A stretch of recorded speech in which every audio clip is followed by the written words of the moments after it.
Hello everyone, आज है 31 मई और आज इस वीडियो में हम बात करने जा रहे हैं एचडीएफसी बैंक के बारे में। देखिए, बहुत ही दमदार शहर है बैंकिंग सेक्टर की। अगर जहां पर हम बात करते हैं तो एचडीएफसी बैंक की बात ना हो ऐसा हो ही नहीं सकता।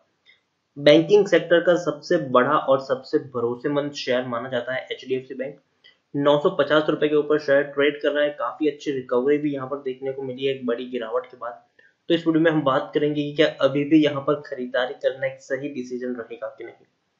तो देखिए, वीडियो को मैं शुरू करूँ उससे पहले अगर आपने अभी तक चैनल को सब्सक्राइब नहीं किया है तो प्लीज अभी इसे सब्सक्राइब कर लीजिए, क्योंकि आगे भी बहुत सारे वीडियोस हैं जो आपको काफी ज्यादा हेल्प करेंगे। तो चलिए शुरू करते हैं। तो जैसे कि आप देख सकते हैं कि एचडीएफसी बैंक अभी 950 रुपए के ऊपर ट्रेड कर रहा है। पिछले एक महीने की हम बात करें तो पिछले एक महीने में इसमें 2% की अभी भी गिरावट है। 1000 रुपए के लेवल शेयर टूटता हुआ नीचे आया, 830 रुपए के आसपास पहुंचा, लेकिन उसके बाद बढ़िया रैली हमें देखने को मिली है। बढ़िया रैली आई है। पिछले एक साल की हम बात करें तो एक साल में एचडीएफसी बैंक में 21% की हमें गिरावट देखने को मिली है। 1300 रुपए के लेवल से टूटता हुआ नीचे आया, 765 रुपए तक भी गया था ये शेयर कोविड-19 के लॉकडाउन के चलते, लेकिन बाद में शेयर 1000 रुपए तक गया, फिर वापस 830 रुपए तक गया, फिर अभी वापस 950 रुपए तक आया है। तो मतलब एक चीज है कि गिरावट अगर यहाँ पर गिरावट आती है तो वो एक शॉर्ट टर्म की गिरावट है, उससे पैनिक करने की जरूरत नहीं है। लॉन्ग टर्म में डेफिनेटली ये वो शेयर है जो रिकवर करने का पूरा दमखम रखता है। 3 साल की भी अगर हम बात करें तो 3 साल में अगर आप इसका प्राइस चार्ट देखेंगे तो आप समझ जाएंगे कि ऊपर जाता हुआ चार्ट है। गिरावट अगर आई भी है तो वापस से रिकवर करने के चांसेस भी यहाँ पर जरूर है। 10 साल का चार्ट प्राइस देखेंगे तो आपको ज्यादा यहाँ पर समझ पाएंगे। आप खुद देखिए कि ये इस तरीके का ग्राफ अगर किसी कंपनी में बनता हो 10 साल 12 साल का, तो समझ लीजिए कि ये वो शेयर है जो काफी अच्छा दमदार शेयर है और लॉन्ग टर्म में आपको कभी धोखा नहीं देगा। आप खुद देख सकते हैं बहुत बड़ी तेजी आई है। 185 रुपए से शायद उठकर सीधा पहुंच गया है अभी 1000 रुपए के आसपास। तो 10 गुना 5 गुना इसने कह सकते हैं कि रिटर्न कमा के दिया है। आप देखिए यहाँ पर 5 लाख करोड़ के आसपास का इसका मार्केट कैप है, लार्ज कैप स्टॉक है ये। एनएसए में देखेंगे तो 2 करोड़ 65 लाख के आसपास का वॉल्यूम ट्रेड है। शेयर होल्डिंग की अगर हम बात करें तो प्रमोटर ने हालांकि थोड़ी सी होल्डिंग कम की है, एफआईएस ने भी होल्डिंग कम की है थोड़ी सी, लेकिन म्यूचुअल फंड और इंश्योरेंस कंपनी बढ़िया से यहाँ पर खरीदारी कर रहे हैं। 26.14% की होल्डिंग है प्रमोटर के पास, एफआई के पास 36.68% की होल्डिंग है, म्यूचुअल फंड के पास 15.01% की होल्डिंग है, इंश्योरेंस कंपनी के पास 3.31% की होल्डिंग है, नॉन इंस्टीट्यूशनल इन्वेस्टर के पास 15.21% की होल्डिंग है।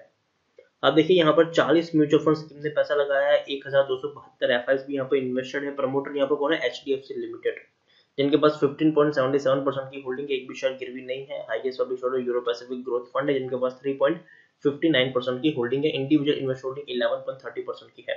250% का डिविडेंड भी ये शेयर पे कर रहा है। अगर हम बात करें एचडीएफसी बैंक के बारे में तो यहाँ पर आप देखिए टेक्निकल रेटिंग काफी अच्छी अभी भी इनकी दिखाई दे रही है।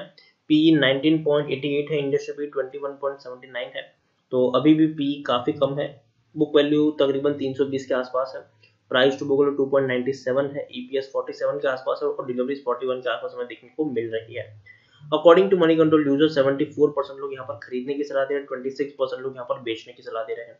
अगर हम अभी जो इनके नतीजे आए थे उसके ऊपर अगर एक नजर करें तो अच्छे नतीजे थे, उतने बुरे भी नहीं थे। आप खुद देखिए 7300 करोड़ का प्रॉफिट कमाया है कंपनी बैंक ने मार्च क्वार्टर में, जो पिछले साल 6300 करोड़ था, तो काफी बड़ा प्रॉफिट हम कह सकते हैं।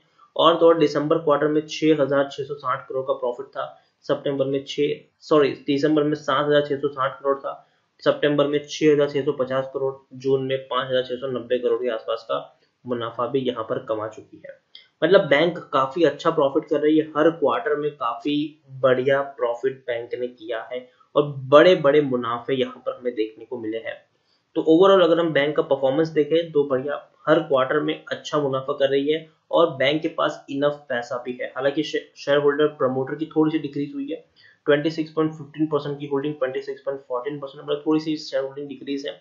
प्रमोटर के द्वारा एक भी शेयर गिरवी नहीं है, बहुत ही बढ़िया चीज है। एफआई से थोड़ी सी होल्डिंग कम की है, 38.64% की होल्डिंग 36.68% देखने को मिली है, लेकिन म्यूचुअल फंड ने बढ़िया होल्डिंग यहाँ पर इंक्रीज की है।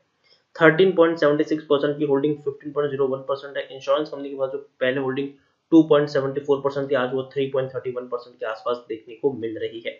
ओवरऑल मैं यही कहूंगा कि एचडीएफसी बैंक, देखिए मैं मानता हूं कि कोविड-19 के चलते बैंकिंग सेक्टर में बहुत बड़ी हमें गिरावट देखने को मिलेगी।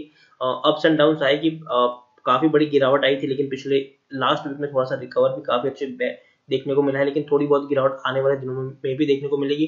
फिर ये शेयर रिकवर करेगा, फिर गिरावट आएगी, फिर रिकवर करेगा, तो ये चीज यहाँ पर चलती जाएगी, लेकिन लॉन्ग टर्म में शेयर आपको इसी तरीके से ऊपर जाता हुआ दिखेगा। तो मैं यही कहूंगा कि एचडीएफसी बैंक में अगर आप चाहे तो निवेश कर सकते हैं, और जो लोगों ने निवेश ऑलरेडी किया है वो चाहे तो होल्ड कर सकते हैं, ठीक है। और एसआईपी मोड में खरीदारी करें। रीजन सिर्फ इतना है कि देखो, अगर तेजी आई है ना तो गिरावट भी आएगी। 950 पर शेयर आया है तो वापस 900 रुपए तक भी जाएगा, वापस 1000 रुपए तक भी जाएगा, वापस 950 रुपए तक भी जाएगा। तो ये चीज यहाँ पर देखने को मिली आपको। देखिए 1000 रुपए के ऊपर तक गिर कर वापस चला गया था 830 रुपए पर, फिर तेजी आई है यहाँ पर 950 पर चला गया है, तो ये यहाँ पर देखने को मिलेगा। तो मैं यही कहूंगा कि जब जब गिरावट आए तब तब आप यहाँ पर खरीदारी कर सकते हो। तो अगर हम यहाँ पर बात करने भी जाए एचडीएफसी बैंक के बारे में, तो जैसे कि मैंने कहा कि कोविड-19 के चलते ऑलरेडी अभी हम काफी सारी रिपोर्ट्स देख रहे हैं कि काफी लोगों की नौकरियां तक जा रही है, और अगर हम बात करें तो करोड़ों में लोगों को नौकरी से निकाला गया है। उसके साथ साथ काफी सारे छोटे बिजनेसेस है वो बंद हो रहे हैं, और बैंक के ऊपर एनपीए बढ़ने के चांसेस है। आप खुद सोचिए कि अगर कोई आदमी का अगर एचडीएफसी बैंक में अकाउंट है या आईसीआईसीआई में किसी भी बैंक में अकाउंट है, वक्त पर उसकी सैलरी आ रही थी, अब जब उनके पास नौकरी नहीं होगी तो वक्त पर सैलरी बिल्कुल भी नहीं आएगी, उनकी सैलरी आएगी ही नहीं, तो बैंक में जो पैसों का डिपॉजिट्स है वो सबसे पहले कम हो जाएगा। पैसों का डिपॉजिट्स कम हो जाएगा, और तो और जिनके पास नौकरी नहीं है, उनका बैंक में अकाउंट है, सैलरी आना बंद हो चुकी है, तो वो पैसा कहाँ से निकालेगा? उनके पास जो ऑलरेडी सेविंग अकाउंट में पैसा होगा बैंक में, वो धीरे धीरे पैसे को निकालेगा और अपना घर चलाएगा। तो बैंक्स में डिपॉजिट्स कम होने के चांसेस है और विड्रॉल बढ़ने के चांसेस यहाँ पर देखने को मिले। मतलब जो रेशियो है, पहले क्या हो जाता है कि विड्रॉ और डिपॉजिट का रेशियो कहीं ना कहीं थोड़ा बहुत मिलता जुलता था, या फिर विड्रॉ का रेशियो काफी ज्यादा होता था, और सॉरी डिपॉजिट का रेशियो काफी ज्यादा था और विड्रॉल का काफी कम था। लेकिन अब सिचुएशन शायद हो सकती है कि थोड़ा बहुत वो रेशियो चेंज होता हुआ भी आपको आने वाले दिनों में देखने को मिल सकता है। तो ऐसी हालत में कौन से बैंक सरवाइव करेंगे? ऐसी हालत में वही बैंक सरवाइव करेंगे जिनके पास इनफ लिक्विडिटी है, जिनके पास इनफ पैसा है। जो बड़े बैंक है वो सरवाइव करेंगे, जो छोटे बैंक है जिनके पास उतना ज्यादा पैसा नहीं है, उनके ऊपर अगर एनपीएस बढ़ता है तो उनका सरवाइव करना कहीं ना कहीं थोड़ा बहुत मुश्किल हो जाता है। इसके साथ साथ अगर हम यहाँ पर ये भी बात करें कि एनपीएस बढ़ेगा, पैसा नहीं आएगा, बैंक का भी यहाँ पर नुकसान होगा, तो आप समझ सकते हैं कि शेयर प्राइस पर भी गिरावट हमें देखने को मिल सकती है। तो मैं यही कहूंगा कि एचडीएफसी बैंक अभी भी एक बहुत ही बढ़िया स्टॉक है, लेकिन इसका मतलब ये नहीं है कि शेयर यहाँ से सीधा 1000 पर जाएगा, 1100 पर जाएगा, 1300 पर जाएगा। जी नहीं, यहाँ से शेयर 900 पर भी जाएगा, 870 पर भी जाएगा, उससे उठकर ये 950 पर भी आएगा, वापस ये शेयर यहाँ से उठकर जाएगा आपको 1000 पर भी जाएगा। लेकिन लॉन्ग टर्म में आपको जो ग्राफ है ना, वो इसी तरीके का 10 साल का अगर मैं आपको ग्राफ दिखाऊं तो 10 साल के ग्राफ की तरह आपको इसका ग्राफ देखने को मिलेगा, लेकिन बीच बीच में गिरावट भी आएगी। तो मैं यही कहूंगा कि जब जब गिरावट आए खरीदारी कर सकते हो। अभी भी शेयर मुझे लगता है कि उतना महंगा नहीं है, अगर आप 1 साल का टाइम लेकर चले तो अभी भी शेयर में इतना दमखम है कि बढ़िया से बढ़िया ये प्रॉफिट करने का आपको यहाँ पर मौका मिल सकता है।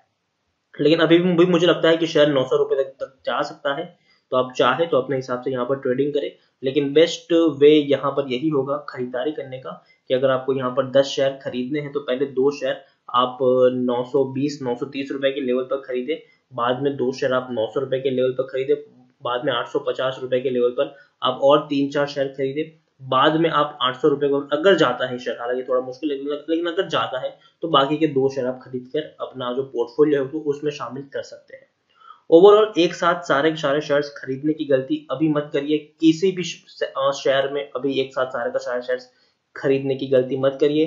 एसआईपी मोड में खरीदारी करते जाइए, जब जब गिरावट आए तब तब आप यहाँ पर खरीदारी करते जाइए। जरूर ये शेयर आपको आने वाले दिनों में बढ़िया से बढ़िया रिटर्न देने का पूरा दमखम रखते हैं।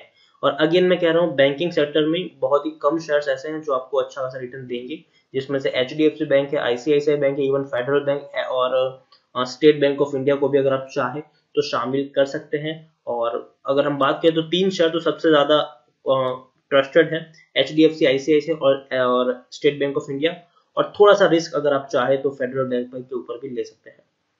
तो इसी के साथ वीडियो को एंड करूंगा। अगर आपको वीडियो पसंद आया हो तो प्लीज इसे लाइक करें, शेयर करें, चैनल पर पहली बार है तो प्लीज सब्सक्राइब करें, और HDFC बैंक के बारे में आप क्या सोचते हैं वो भी आप मुझे कमेंट में लिखकर बता सकते हैं। Thank you.